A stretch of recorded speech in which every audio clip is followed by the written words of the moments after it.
Now, how can you increase the font size on an iPad? Let's get started. If you're new on the Foxtecc channel, make sure you subscribe so you do not miss anything.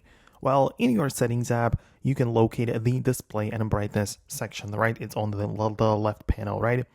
And there you can find the text size, which is a slider which you can bump up all the way to the right, and it will make the font across the entire iPad be larger, be bigger, and much better to read, right? So that's like one option.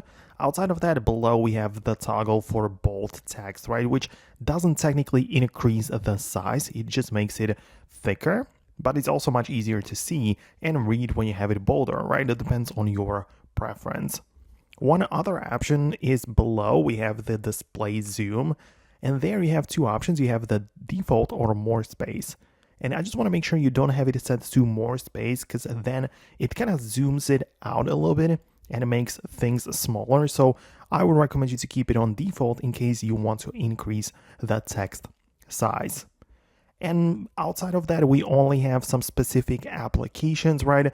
Like, for example, when a lot of people are presenting Google Slides and keynotes and stuff like that, and there in those applications you can bump up the text of your specific stuff, the slides that you're presenting or the document that you're writing, right? The point is that then it's only something specific that you can change inside of the apps, but for the whole general font size, you have to do what I've shown you at the beginning of the video, right? So let me know if it worked for you. Most definitely subscribe so you don't miss the next upcoming quick guides and tutorials like this one, and I'll see you later in the future videos.